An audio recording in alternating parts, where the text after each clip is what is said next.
Hello everyone, आप सभी का स्वागत है हमारे यूट्यूब चैनल पर।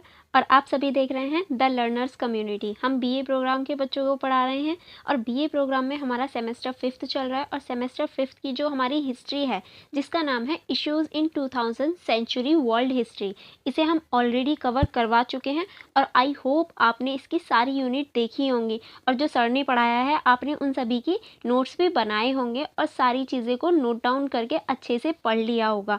चलिए फिर मैं आपको बता दूं, आज हम लोग यूनिट 2 के इम्पॉर्टेंट क्वेश्चन करने वाले हैं, जिसमें आपकी यूनिट 2 का नाम दे रखा है यूरोप और विश्व में प्रथम विश्व युद्ध का दौर और परिणाम। यानी हम इसके जो इतने भी इम्पॉर्टेंट क्वेश्चन थे वो कवर कर रहे थे, जिसमें कि हम मेनली 3 इम्पॉर्टेंट क्वेश्चन कवर कर चुके थे लास्ट वीडियो में। और आज हम आगे के जितने भी क्वेश्चन इंपॉर्टेंट हैं इस चैप्टर में उन्हें कवर करने वाले हैं। चलिए आप फटाफट से इस वीडियो को लाइक कर दीजिए। और आपने अभी तक हमारे सर से इस पूरी हिस्ट्री को नहीं पढ़ा है तो फटाफट से जाइए हमारे चैनल पर विजिट कीजिए और हिस्ट्री की प्लेलिस्ट में जाकर आप इस बुक की सारी वीडियोस देख सकते हैं जो सर के द्वारा पढ़ाई गई हैं। मिस मत करना, बहुत इंपॉर्टेंट चीज़ें पढ़ाई हैं सर ने और बहुत अच्छे से पढ़ा है। तो फटाफट से जाइए और देख लीजिए, ओके। और वीडियोस को लाइक करना मत भूलना और अपने फ्रेंड्स के साथ भी शेयर करना मत भूलना। चलिए फिर स्टार्ट करते हैं आज की हमारी वीडियो, ओके।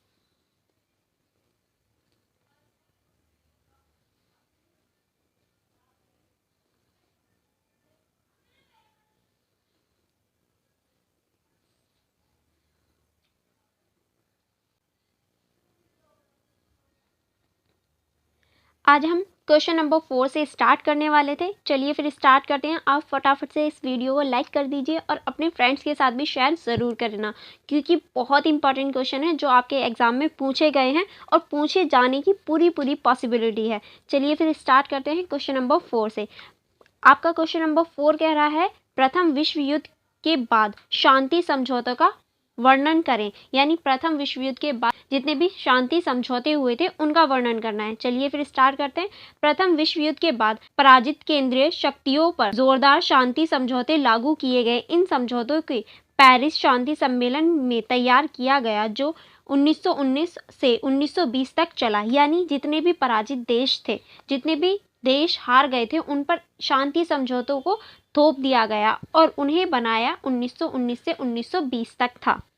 चलिए आगे बढ़ते हैं। आगे अब हमारा दे रखा है मुख्य शांति समझौते निम्नलिखित हैं। अब कौन कौन से मुख्य शांति समझौते जो शांति के लिए समझौते किए गए थे उनको लिखते हैं। और सबसे इम्पॉर्टेंट, आपको सारे क्वेश्चन हेडिंग से लिखने हैं। जैसे कि यहाँ आपको हमारे नोट्स में दिख रहा है वसाई की संधि, इसे एक हेडिंग के रूप में बनाया गया है। फिर उसके बाद में पॉइंट डालकर आगे लिखा गया है। तो आपको भी ऐसे ही लिखना है एग्जाम में, ताकि जो एग्जामिनर है उसे आपका पेपर लिखा हुआ अच्छा लगे और वो आपके मार्क्स नहीं काटे। इसीलिए इम्पॉर्टेंट है कि आप पॉइंट वाइज लिखें, पैराग्राफ कभी मत लिखना गलती से भी। चलिए फिर स्टार्ट करते हैं हमारे फर्स्ट हेडिंग से या फर्स्ट संधि से, जो हमारी दे रखी है वसाई की संधि।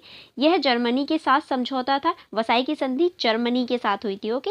इसने जर्मनी को अपनी सेना को सीमित करने, भारी युद्ध क्षतिपूर्ति का भुगतान करने और अपने उपनिवेशों और क्षेत्रों का एक हिस्सा खोने के लिए मजबूर किया। यानी इसने जर्मनी की जो सेना थी उसे कम करने और क्षतिपूर्ति करने के लिए और जो जितने भी इनके क्षेत्र थे उनमें से कुछ हिस्सों को छोड़ने के लिए मजबूर किया गया था। नेक्स्ट संधि थी हमारी सेट जर्मन एंड लाइन की संधि। यह ऑस्ट्रेलिया के साथ समझौता था। ये जो था ये समझौता ऑस्ट्रेलिया के साथ हुआ था। इसने ऑस्ट्रेलिया को एक गणतंत्र बनाने, अपने उपनिवेशों और क्षेत्रों का हिस्सा खोने और जर्मनी के साथ अपने गठबंधन को समाप्त करने के लिए मजबूर किया गया। यानी ऑस्ट्रेलिया और जर्मनी के जितने भी संबंध थे उनको ख़त्म करने के लिए मजबूर किया गया और इसके अधीन जितने भी क्षेत्र थे उनको छोड़ने के लिए मजबूर किया गया संधि के अंतर्गत। नेक्स्ट हमारी संधि दे रखी है न्यूली सूरसेन की संधि।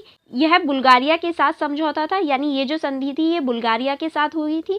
और इस संधि के दौरान क्या हुआ, इसने बुल्गारिया को अपने सेना को सीमित करने, भारी युद्ध क्षतिपूर्ति का भुगतान करने और अपने क्षेत्र का हिस्सा खोने के लिए मजबूर किया। यानी इस संधि ने भी बुल्गारिया को उस सेना को सीमित करने और जो क्षतिपूर्ति थी उसको भरने के लिए और अपने हिस्से को, यानी जो इसका क्षेत्र था उसको छोड़ने के लिए मजबूर किया था।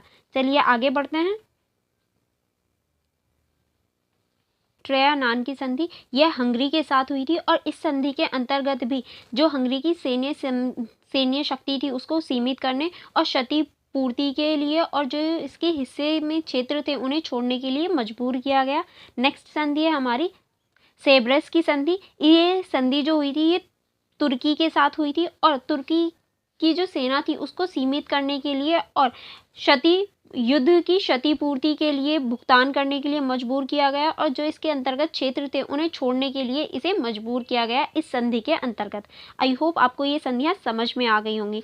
चलिए आगे देखते हैं। इन समझौतों को अक्सर वसाई की संधि प्रणाली के रूप में जाना जाता है। इन प्रणाली को युद्ध को रोकने और शांति और सुरक्षा को बढ़ावा देने के लिए डिज़ाइन किया गया था। हालांकि इसने कई समस्याओं भी पैदा की, यानी इन समस्या ये जो संधियां थी ये वसाई की संधि प्रणाली के अंतर्गत आती हैं और इन संधियों ने बहुत ज़्यादा समस्या भी पैदा की थी। ऐसा नहीं है सिर्फ सारी चीज़ें अच्छी हुई, समस्या भी पैदा हुई थी। अब प्रमुख समस्याएं निम्नलिखित थी। अब क्या क्या समस्याएं थी वो भी आप पेपर में लिख सकते हैं ताकि आपके अच्छे नंबर आ सके।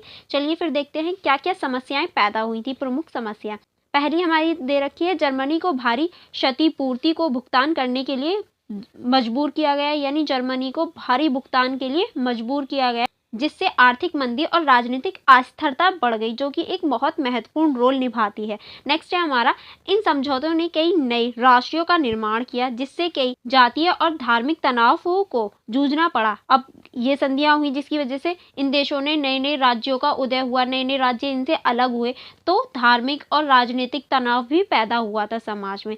इन प्रणालियों ने रूस को अलग कर दिया जिसके द्वितीय विश्व युद्ध के लिए एक प्रमुख कारण साबित हुआ, यानी द्वितीय विश्व युद्ध का भी एक प्रमुख कारण था ये सारी संधियां जो थोपी गई थी जबरदस्ती से। ठीक है, अब हम लोग नेक्स्ट देखते हैं। प्रथम विश्व युद्ध के बाद की शांति व्यवस्था की विफलता ने द्वितीय विश्व युद्ध में योगदान दिया, यानी जो प्रथम विश्व युद्ध की शांति व्यवस्था थी उसकी विफल होने की वजह से ही द्वितीय विश्व युद्ध हुआ। ये लाइन लिखना ज़रूर क्योंकि ये बहुत इंपॉर्टेंट है। चलिए अब हम आपको नेक्स्ट इम्पॉर्टेंट क्वेश्चन दिखाते हैं जो आपकी बुक्स और आपके चैप्टर से ही लिया गया है।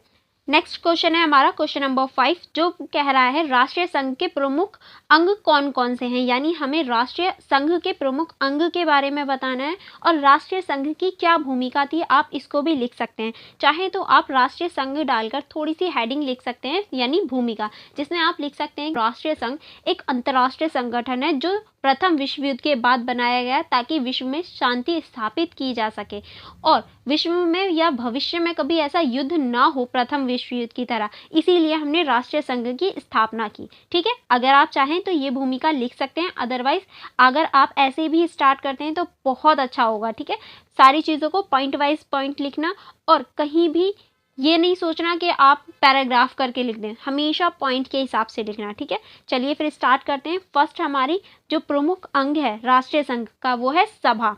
यह राष्ट्रीय संघ का सर्वोच्च अंग है। ये सभा जो है राष्ट्रीय संघ का सर्वोच्च अंग यानी सबसे ऊंचा अंग है। इसमें सभी सदस्य राज्य और प्रतिनिधित्व थे। सभी सभा के पास अंतर्राष्ट्रीय मामलों पर चर्चा करने और निर्णय लेने का अधिकार है, यानी सभा जो है वो अंतर्राष्ट्रीय मामलों पर चर्चा करती है और उस पर अधिकार लेती है। नेक्स्ट है हमारा परिषद। परिषद जो है यह है राष्ट्रीय संघ का कार्यकारी अंग है। इसमें 15 सदस्य होते हैं जिसमें स्थायी सदस्य और अस्थायी सदस्य दोनों शामिल होते हैं। स्थायी जो होते हैं वो 5 सदस्य होते हैं और जो अस्थायी होते हैं वो 10 सदस्य होते हैं और जो स्थायी 5 सदस्य होते हैं उनमें से है चीन, फ्रांस, ग्रेट ब्रिटेन, जापान और संयुक्त राष्ट्र अमेरिका, ये इसके स्थायी सदस्य हैं। और जो अस्थायी सदस्य होते हैं उनका चुनाव किया जाता है सभा द्वारा। परिषद के पास शांति और सुरक्षा बनाए रखने के लिए कार्रवाई करने का अधिकार है, यानी पूरे विश्व में शांति स्थापित करना ही परिषद का कार्य है, यही इसका कार्य कहलाता है। ठीक है, चलिए अब हम इसका नेक्स्ट अंग देखते हैं। नेक्स्ट है हमारा अंतर्राष्ट्रीय न्यायालय। यह अंतर्राष्ट्रीय संघ का न्यायिक अंग है जो कि न्याय करने और कानून बनाने के लिए कार्य करता है। नेक्स्ट है फिर हमारा महासचिव। यह अंतर्राष्ट्रीय संघ का प्रशासनिक अंग था जो कि महासचिव के जो चुनाव होता था वो सभा द्वारा इसकी नियुक्ति की जाती थी। नेक्स्ट है हमारा स्थायी समिति। यह समिति सभा और परिषद को सलाह देने के लिए बनाई गई थी, यानी स्थायी समिति थी ये सभा और परिषद को सलाह देने के लिए बनाई जाती थी ताकि अगर कोई भी कानून या कुछ भी बनाना हो उसके लिए ये सलाह दे सके। और हमारा 6 है, छठा अंक है अन्य अंग। इसमें आर्थिक और सामाजिक परिषद, श्रम परिषद और स्वास्थ्य संगठन शामिल किए जाते थे, यानी इसमें बहुत सारे संगठनों को शामिल किया गया था अन्य अंग में। ठीक है, राष्ट्रीय संघ के प्रमुख अंगों को निम्नलिखित बिंदुओं में विस्तार से समझा जा सकता है। यानी पहले आपने थोड़ी सी इंफॉर्मेशन दे दी कि क्या क्या है, फिर उसको डिटेल में लिखना है। इससे क्या होगा, आपके जो पेज हैं वो तो भरेंगे ही भरेंगे, और जो टीचर है उसको ये चीज़ अट्रैक्टिव लगेगी, जिससे आपके मार्क्स अच्छे आने के पूरे पूरे चांसेस होते हैं। चलिए फिर आगे बढ़ते हैं। अब हम लोग संयुक्त राष्ट्र के सभी अंगों के बारे में एक एक करके पढ़ना स्टार्ट करते हैं। पहला हमारा दे रखा है सभा। सभा संयुक्त राष्ट्र संघ का सर्वोच्च अंग होता है, जिसमें ये सदस्यों का चयन किया जाता है और ये किसी भी अंतर्राष्ट्रीय मामले पर चर्चा करता है और उस पर फैसले लेने का अधिकार इसे होता है। फिर उसके बाद में हमारी आती है परिषद। चलिए फिर इसको स्टार्ट करते हैं। परिषद को देखते हैं। परिषद राष्ट्रीय संघ का कार्यकारी अंग होता है, जिसमें 15 सदस्य होते हैं, जिसके 5 सदस्य जो होते हैं वो स्थायी सदस्य होते हैं और जो 10 सदस्य होते हैं वो अस्थायी सदस्य होते हैं। 5 सदस्य जो स्थायी सदस्य होते हैं उसमें चीन, फ्रांस, ग्रेट ब्रिटेन, जापान और संयुक्त राष्ट्र अमेरिका शामिल है। और अस्थायी सदस्यों का चुनाव किया जाता है, जो कि हर 2 साल बाद किया जाता था। ठीक है, और ये है सभी सदस्य जो स्थायी सदस्य होते हैं उनके पास वीटो पावर होती है, जो किसी भी कानून या किसी भी नई योजना को बनाने और उसे ख़त्म करने का इनके पास शक्ति होती है, सिर्फ 5 देशों के पास, जिसको वीटो पावर के नाम से जानते हैं। चलिए फिर इसके अगले अंक के बारे में बात करते हैं। अगला अंग है इसका अंतर्राष्ट्रीय न्यायालय। अंतर्राष्ट्रीय न्यायालय राष्ट्रीय संघ का न्यायिक अंग है, जो कि अंतर्राष्ट्रीय स्तर पर कानून बनाने और अंतर्राष्ट्रीय स्तर पर कानून को फैलाने और न्याय को फैलाने और अंतर्राष्ट्रीय स्तर पर कानून को बनाने और बाध्य करने के लिए बनाया गया था, ताकि सभी लोग, सभी देश अंतर्राष्ट्रीय स्तर पर न्याय बना सकें। फिर है हमारी महासचिव। महासचिव राष्ट्रीय संघ का प्रशासनिक प्रमुख था, यानी ये एक प्रशासनिक प्रमुख होता है, जो कि महासचिव को सभा द्वारा नियुक्त किया जाता है। यानी महासचिव को सभा द्वारा नियुक्त किया जाता है और महासचिव को के पास राष्ट्रीय संघ के कामकाज को चलाने का अधिकार होता है। यानी महासचिव ही होता है जो राष्ट्रीय संघ के सभी कार्यकारों को करता है और पूरे अच्छे से चलाने का प्रयास करता है या अच्छे से चलाता है इस ऑर्गेनाइजेशन को। चलिए फिर आगे चलते हैं। आगे अब हमारा दे रखा है स्थायी समिति। अब इसमें स्थायी सदस्य समिति में क्या होता है, चलिए इसको देखते हैं। स्थायी समिति सभा और परिषद को सलाह देने के लिए बनाई गई थी। यानी ये जो समिति थी, स्थायी समिति, ये सभा और परिषद को सिर्फ सलाह देने का कार्य करती थी और इसके अलावा अन्य निम्नलिखित भी समितियां बनाई गई थी। चलिए अब देखते हैं वो कौन कौन सी समितियां थी जो इसके अलावा बनाई गई थी। पहला था हमारा शांति सुरक्षा समिति, जो कि विश्व में अंतर्राष्ट्रीय स्तर पर शांति और सुरक्षा को बनाए रखने का कार्य करती थी। दूसरी समिति है हमारी वित्तीय समिति। यह समिति अंतर्राष्ट्रीय स्तर पर बजट और वित्तीय मामलों को देख रेख करती थी और वित्तीय स्तर पर सहायता देने का कार्य करती थी। नेक्स्ट है हमारे मानवीय राहत समिति। यह समिति युद्ध के प्रभावित लोगों को मदद देने के लिए जिम्मेदार थी या मदद देने का कार्य करती थी, मानवीय राहत समिति। अब इसके कुछ अन्य अंग भी दे रखे हैं। चलिए उन अन्य अंगों को देख लेते हैं या उन अन्य अंगों को देख लेते हैं कि उसके अंतर्गत आप क्या लिख सकते हैं। राष्ट्रीय संघ के अन्य अंगों को निम्नलिखित शामिल किया गया है। अब उसके कौन कौन से अन्य अंग बच जाते हैं उनको देखते हैं। फर्स्ट है हमारा आर्थिक और सामाजिक परिषद। यह सहमति आर्थिक और सामाजिक मामलों में देखती थी, यानी यह आर्थिक और सामाजिक परिषद थी जो अंतर्राष्ट्रीय स्तर के आर्थिक और सामाजिक स्थितियों पर ध्यान केंद्रित करती थी और उनको देखती थी। नेक्स्ट है हमारा श्रम समिति। यह समिति श्रम और रोजगार पर काम करती थी, कि ये देखती थी कि किसको श्रम देना, किस देश में श्रम की क्या कंडीशन है, ये सारी चीज़ें ये श्रम समिति देखती थी। फिर हमारा स्वास्थ्य संगठन। यह संगठन स्वास्थ्य और चिकित्सा के मामलों पर देखभाल करता था कि किस तरह से स्वास्थ्य और चिकित्सा के मामलों को आगे लेकर जाया जा सकता है। चलिए फिर हम लोग आगे बढ़ते हैं। अब आगे हमारा दे रखा है राष्ट्रीय संघ के प्रमुख अंगों ने युद्ध को रोकने और शांति को सुरक्षा को बढ़ावा देने के लिए कोशिश की। हालांकि राष्ट्रीय संघ की कई सीमाएं भी थीं, जिसमें स्थानीय सदस्यों की वीटो शक्ति, अस्थायी सदस्यों को चुनने और राष्ट्रीय संघ के पास सैन्य बल की कमी शामिल थी। यानी ये इसकी कमियां थीं। इन कमियों ने राष्ट्रीय संघ को द्वितीय विश्व युद्ध को रोकने में असमर्थ कर दिया। यानी इन कमियों की वजह से ही हमारा जो राष्ट्रीय संघ था वो विफल हो गया और द्वितीय विश्व युद्ध हुआ। आई होप आपको ये सारे पॉइंट समझ में आ गए होंगे और कोई भी कन्फ्यूजन नहीं होगी। अगर आपको कोई भी कन्फ्यूजन या कोई भी प्रॉब्लम हो तो आप मुझसे कमेंट बॉक्स में पूछ सकते हैं, मैं ज़रूर रिप्लाई दूंगी। अब हमारा नेक्स्ट इंपॉर्टेंट क्वेश्चन है। नेक्स्ट है हमारा क्वेश्चन नंबर 6, जो कि कह रहा है राष्ट्रीय संघ की सफलता और असफलता का वर्णन कीजिए। यानी अब आपको राष्ट्रीय संघ की सफलता और असफलता पर चर्चा करनी है, या फिर ये भी क्वेश्चन हो सकता है राष्ट्रीय संघ की सफलता और असफलता पर टिप्पणी कीजिए। ठीक है, अगर थोड़ी बहुत लैंग्वेज में चेंजेस होते हैं तो कंफ्यूज मत होना, सेम ही क्वेश्चन है, सेम ही आपको आंसर भी लिखना है। चलिए फिर स्टार्ट करते हैं राष्ट्रीय संघ की सफलताओं से कि राष्ट्रीय संघ की क्या क्या सफलताएं थी। फर्स्ट आपको लिखना है युद्ध को रोकने में मदद करना। ये राष्ट्रीय संघ की सफलता थी। क्यों? क्योंकि राष्ट्रीय संघ की वजह से युद्ध को रोका गया, तो ये हमारी सफलता के रूप में जाना गया। राष्ट्रीय संघ ने कई छोटे संघर्षों को रोकने या कम करने में मदद की। उदाहरण के लिए राष्ट्रीय संघ ने 1925 में यूगोस्लाविया और ग्रीस के बीच युद्ध को रोकने में मदद की। यानी राष्ट्रीय संघ ने 1925 में यूगोस्लाविया और ग्रीस के बीच जो संघर्ष हो रहा था उसको रोकने में मदद भी की थी। चलिए आगे बढ़ते हैं। अब आगे हमारा दे रखा है शांति और सुरक्षा को बढ़ावा देना। यानी संयुक्त राष्ट्र संघ ने शांति और सुरक्षा को भी बढ़ावा दिया, तो ये क्या है? ये एक इसकी सफलता है। संयुक्त राष्ट्र संघ ने कई शांतिपूर्ण समझौते और समझौतों को बढ़ावा दिया। इसने कई शांतिपूर्ण समझौते किए थे। उदाहरण के लिए राष्ट्रीय संघ ने 1925 में मेल्सिगियर समझौते को बढ़ावा दिया। यानी 1925 का जो समझौता था वो भी एक सफलता थी संयुक्त राष्ट्र संघ की। ठीक है, नेक्स्ट आगे चलते हैं।